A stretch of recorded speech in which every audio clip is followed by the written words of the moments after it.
Magandang hapon sa inyong lahat. Muli, ito po si Herbert Curia, author-promoter ng The Bible Evangelizations. Kakibat ang ating pananalig sa ating banal na Panginoon Diyos, banal na Panginoon Kristo, at gabay ng kaliwanagan ni Banal na Santa Maria, ay ating po ibinabahagi sa inyo sa linggong ito ang mensahe ng ating banal na Panginoon Diyos. Ang tema ng mensahe ng ating banal na Panginoon Diyos ay gabay ng Panginoon Kristo sa mga kabataan. Ngayon po ay babasahin ko sa inyo ang mga mensahe ito mula po rito sa Bagong Tipan ng Mabuting Balita na paghahari ng ating banal na Panginoon Diyos sa pamamagitan ng banal na Panginoong Hesus Kristo. Ayon po dito kay Apostol San Juan, Kabanata 13, talatang 34, ito po ang mensahe. Isang bagong utos ang ibinibigay ko sa inyo. Mag-ibigan kayo kung paanong iniibig ko kayo. Gayon din, mag-ibigan kayo. Ipagpatuloy po natin sa mga taga-Roma, Kabanata 12, talatang 9 at 10. Ito po ang mensahe. Maging tunay ang inyong pag-ibig, kasuklaman ninyo ang masama, pakaibigin ang mabuti. Nag-ibigan kayo na parang tunay na magkakapatid. Ipagpatuloy po natin sa kay Apostol San Lucas Kabanata 6, talatang 31 at 36. Ito po ang mensahe. Gawin ninyo sa iba ang ibig ninyong gawin nila sa inyo. Maging mahabagin kayo gaya ng inyong ama. Ipagpatuloy po natin sa 2 Timoteo Kabanata 2, talatang 22 at talatang 23. Ito po ang mensahe. Kaya nga iwasan mo ang masasamang hilig ng kabataan. Pagsikapan mong maging makatarungan, tapat at mapagmahal. At mamuhay ka ng mapayapa kasama ng mga taong may malilinis na puso at tumawag sa Panginoon. Iwasan mo ang walang kabuluhang pagtatalo, sapagkat ito ay mahantong lamang sa awayan.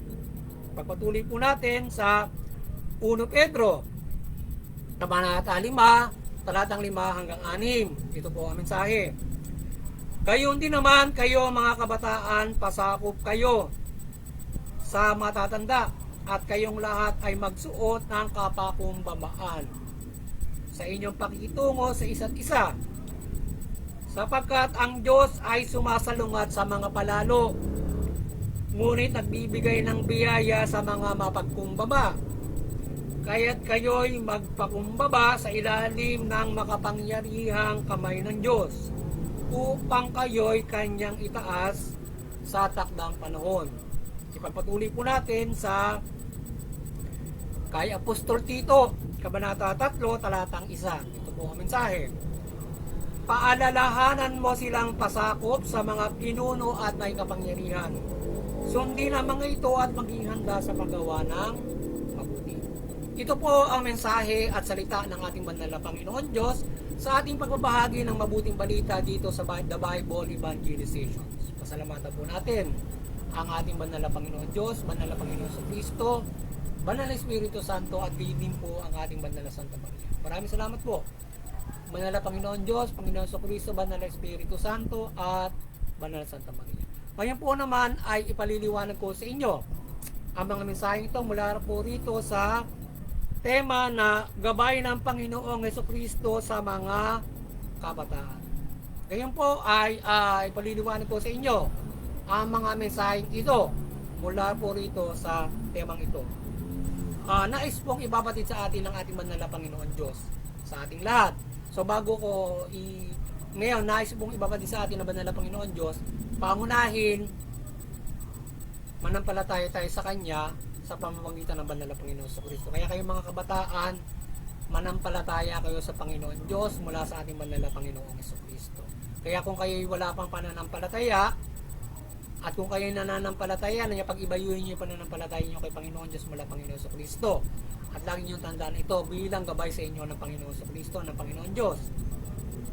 Sundin niyo ang kanyang utos na ibigin mo ang kapwa mo. Yan ang kanyang utos na dapat ninyong sundin. Dapat inyong sundin palagi yan na ibigin nyo ang mag-ibigan kayo. So yun ang utos ng ating banal na Panginoon sa Kristo, at yung kautusan na ibigin mo ang kapwa mo gaya ng iyong sarili. So dapat ganon palagi nyong sundin yan bilang core ng ating pananampalataya at pagtupad ng kalooban ng Panginoon Diyos at ng Panginoon sa Kristo.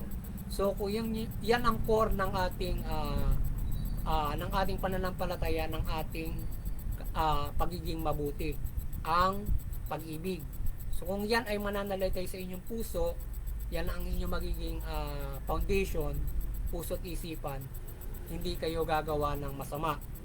Hindi kayo lalabag sa kalooban ng Panginoon Diyos, Panginoon sa Kristo, at palagi nyo sa masusunod. Lalong-lalo na yung pamahalaan. So palagi nyo masusunod ang lahat at palagi kayo makagagawa ng mabuti kung mayroon kayong pagmamahal. So dapat yung palaging isa puso yan, at tandaan nyo kung ano yung nilalaman ng mabuting balita sa pangkalahatan at ano ang gabay ng pag-ibig.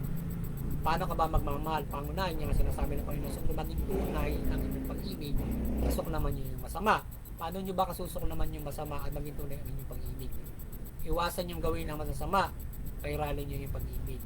At kung magpapairal kayo ng pag-ibig, iwasan nyo yung masama, dapat maging mabuti kayo, maging mahaba kayo, maging mabait kayo, maging masunurin kayo, maging magpairal kayo ng kapayapaan, ng kahinahunan, hindi kayo mayabang. So ganyan yung mga gabay ng pag-ibig. So sa ganyan, maging mapagtiis kayo. So maging kayo mapagsakripisyo. Yan ang gabay ng pag-ibig. Hindi lang yan, marami pa. At gabay ng mabuting balita. Sa gayon, ay magkakaroon kayo ng isang mabuting pag-uugali. Kung magkakaroon kayo ng isang mabuting pag-uugali o behavior, hindi lang bata pati matanda. Tayong lahat ng mga tao. If we will have a good behavior, lalo na yung mga bata, ay naliligtas tayong lahat sa kasamaan. At lalong-lalo ng ating mga espiritu.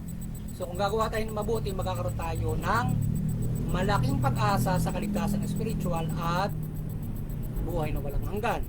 So kaya kung tayo ay nagagabayan ng mabuting balita, nananampalataya tayo, ligtas tayo sa anumang uri ng kasamaan at nakapamumuhay tayo ng mabuti. So dapat ganyan tayo mamumuhay. Sapagkat mula sa inyong mga sarili, kung kayo ay nagagabayan ng mabuting balita, kayo ay nananampalataya kay Panginoon Kristo, may pagmamahal kayo, hindi kayo gagawa ng masama. So yung mga tao sa isa't isa ay maliligtas kung gagawa ka ng mabuti. Susundin niyo yung mabuting balita, ang gabay ng pag-ibig. So mula sa iyo, yung kapwa-tao mo ligtas sa iyo kasi gumagawa ka ng mabuti. Nananampalataya ka, nagiging kang banal. So yan ang nais ng banal na Panginoon. Maging banal tayong lahat. Mamuhay ka maka-spiritual. So yan ang nais ng banal na Panginoon Diyos, na kayo mga kabataan ay tandaan nyo na tayo ay dapat ay namumuhay maka-spiritual sa gabay ng Panginoon sa Kristo. At mula sa gabay ng pag-ibig, maisa sa buhay mo ang maka-spiritual na pamumuhay. So yan ang gabay. Ngayon, nasabi ng Panginoon sa Kristo, yan yung ibigin mo ang kapwa gaya ng sarili, o gawin mo sa iba ang ayaw nilang gawin sa iyo. Kaya kinakailangan maging mahabagin ka, ganun nga, tapos may pagmamahal ka. So ganun din ang gagawin sa iyo ng kapwa-tao mo. Kung nagmamahal ka, mamahalin ka rin nila. Kung magawa ka ng mabuti sa kanila, gagawa rin sila ng mabuti sa iyo. Kaya kung nagkasay ka ng karahasan din ang aabuti mo. Kung nagkasay ka ng hindi mabuti, kapahamakan ang aabuti mo. At mayroon ka pang kaparusahan sa Panginoon Diyos kung ikaw ay nagiging masama. So lahat. So yung mga kabataan, kapag kayo naging masama, hanggang sa paglaki nyo, dadalahin nyo yan. So kahit bata pa kayo, pwede kayong mapahamak doon sa kapwa-tao nyo kapag kayo ay gumawa ng hindi mabuti. So kaya iwasan nyo ang paggawa ng hindi mabuti. Kaya nga sinasabi ng paksuklaman nyo yung masama. Kung kasusuklaman mo ang masama, hindi nangangulog ang mga aaway ka na masasama. Kundi iwasan mo ang paggawa ng hindi mabuti. Pairalin mo yung pag-ibig. Pairalin mo ang mabuting balita, ang pananampalataya natin kay Panginoon Diyos. So ganun ka gagawa ng mabuti, may pag-ibig, pagsuklam sa masama. So ganoon. So ngayon ay yung mga kabataan meron tayo mga hilig yung mga kabataan na barkada, bisyo, mga kasiyahan na nagdudulot ng hindi magandang pamumuhay. So yung kalayawan, so yan. So nagiging hindi ka mabuti because of that. Sobra makikibarkada, kalayawan, mga interes mo, sinusunod mo palagi, nagiging nalulung ka sa bisyo. So yung mga yun ay iiwasan ng mga kabataan para hindi ka magkaroon, para hindi ka madala ng bad influence, ika nga. So bad influence, maraming bad influence. So iwasan mo yung bad influence. Kayong mga kabataan bagkos ay maging makadiyos ka, makatarungan, mapagmahal ka, at huwag kang mayabang. Kung makikipagkapwa-tao ka, huwag kang mayabang. Huwag kang mayabang sa kapwa-tao mo, maging pamilya mo, at maging mapagpakumbaba ka. At sumunod ka sa matatanda, lalo na sa magulang. So ikaw yung mapagpakumbaba sa magulang, sa matatanda, huwag kang mayabang. So maging kang mapagpakumbaba, mabait, mapagmahal, yan, makatarungan ka. So yung gabay ng pag-ibig pa irali mo para ikaw ay sumusunod sa matanda at sa mga magulang mo. Gayun man, syempre ang pagsunod, kinasiguraduhin mo hindi bad influence. So kung ang bad influence, so yun ay pairali mo yung mabuti, yung pag-ibig. So kung bad influence, matanda bata, ay pairali mo yung pagsunod mo sa Panginoon Diyos na hindi ka dapat maiinganyo sa bad influence. So mayroon kasing pagminsan dapat sumusunod tayo sa matanda, tanda nyo, pangunahin, ano? Pero may mga minsan, may mga matatanda bad influence. Sila yung hikayat sa iyo sa masamang impluensya. So ngayon kung may mga ganoon ang influence nung ilang matanda, all you gonna do is pangingibabawi mo yung pananampalataya mo kay Panginoon Kristo at mga aral ng mga magulang mo para maiwasan mo yung bad influence ng matatanda or kapwa mo kabataan or sino man. Nag-influence yun ng bad influence. So yun, kaya tandaan nyo yung mabuting balita para malaman nyo kung ano ang gawang mabuti, ano ang gawang masama para hindi ka na naikaya sa bad influence. So yun. At kung susunod ka sa matanda at bata, susundin mo yung pamahalaan. So kung susundin mo yung pamahalaan, dapat alam mo yung mga batas para masunod mo siya. So sa gayon, para maiwasan mo yung bad influence na lalabag sa batas. Bad influence na magbubunsod sa iyo sa kasamaan at kawalan ng pagsunod natin sa Panginoon Diyos. Kung ang tingin mo yung isang tao na may impluwensya sa iyo, hindi na sumusunod sa Panginoon Diyos, pangingibaboy mo yung pagsunod mo sa Panginoon Diyos, iwasan mo siya, kasusuklang mo yung masama, iwasan mo siya kung bad influence. Pero kung hindi bad influence, sunod ka dapat sa matanda, sa mga payo niya na ikaw ay gumawa ng mabuti, ikaw ay gumawa ng nakabubuti sa kapwa-tao mo. Susundin mo sila at magiging magalang ka sa matanda, gayon din sa mga magulang mo. Susundin mo sila. Ngayon lamang, kung mayroong bad influence, yung pangibabawi mo, yung pamahalaan, yung pagsunod sa pamahalaan at saka pagsunod mo sa Diyos, pangibawi mo yun. Kung sila ay hindi, kung yung ini-influence sa'yo, list doon, huwag mong susundin yun, kahit matanda yun. But, kung yung matandang yun ay nag-influence yun na maganda, dapat susundin mo yun. So, yun ay kautusan ng Bible. Susunod ka sa matatanda pagka sila ay good influence sa'yo. So, yun. Hindi mo dapat sila pahihindian. Kung ginawa ng matanda kasi inutusan ka, pumatay ka ng tao. Mahirap yun kasi dapat pangingibabae mo yung influence ng Diyos. Kaya kung ang matanda ang ini-influence sa'yo, sumunod ka sa pamahalaan at ganito, sumunod ka sa mabuting balita, susundin mo yan. Dahil yan ang gabay sa'yo ng matatanda. Magandang payo, ika nga. Pero kung bad influence na bisyo, mga masasamang utos sa iyo, huwag mo susundin yun. Di ba? Kung ba pinagdra-drugs ka, huwag mo susundin yun. Kapag pinagdra-drugs ka ng isang matanda, di ba? Or hinihikayat ka sa mga kung ano, mga kabalibana, di ba? Huwag mo susundin yun. Pero, generally, dapat gagalang at respeto mo yung matanda, susundin natin sila as good influence. Ngayon. So, ngayon, ay, yun yung sa mga, kaya iwasan natin yung mga hilig ng kabataan na nagbubulit sa atin sa hindi mabuti. Kaya kayo mga kabataan, iwasan nyo yun para hindi kayo mapariwara. Lalo na paglabag sa batas yan, para hindi kayo makakain, bisyo, drugs. So iwasan nyo yun para hindi kayo mapariwara. Para hindi kayo ma-rehabilitate or masira yung utak nyo or pagbunsod siya na gumawa ka ng hindi mabuti. Yung pagda-drugs or anumang influence na hindi mabuti sa pakikipagbarkada. So dapat ay sumunod ka sa nanay mo, tatay mo, igalang mo sila. At maging magalang ka rin sa lahat ng matatanda. Tandalin nyo yan. So ngayon, ay yung matatanda na mga ganyan, halimbawa, mayroong mga bad influence, so kayo ay kayo ang ihikayat sa kanila sa paggawa ng mabuti. Kung sakasakali na sila ay bad influence sa iyo. Ayun. Ipaalala mo sa kanila ang Panginoon Diyos kung ikaw yung may kaalaman na magpaalala sa kanya. But definitely, sila magpapaalala sa iyo sa gabay ng Panginoon Diyos. At yun nga, sundin yung mga kabataan ng pamahalaan para hindi kayo mapahamak na lumalabag kayo sa pamahalaan. Hindi porke bata kayo ay pwede nyong labagin yung batas. Hindi po pwede yon. So kung kahit bata pa kayo, huwag nyo lalabagin yung batas. At syempre, susundin nyo yung Panginoon Diyos. Kung nasusunod nyo yung Panginoon Diyos, masusunod nyo rin yung pamahalaan. Kasi sabi ng Panginoon Diyos, sundin mo yung pamahalaan. Sundin mo yung may makapangyarihan, yung mga pinuno, susundin natin yan. Kaya palagi nyo tatanda, mga kabataan, yan ay gabay ng Panginoon Diyos sa pagsunod sa pamahalaan. Kaya kayo susunod sa pamahalaan. Iwasan nyo, labanan nyo yung pamahalaan or labagin nyo yung mga batas na paano. Kaya nga, humanda kayo sa paggawa ng mabuti. Sapagkat yung pamahalaan ay magpapatubad ng mabuti yan sa ikabubuti ng lahat.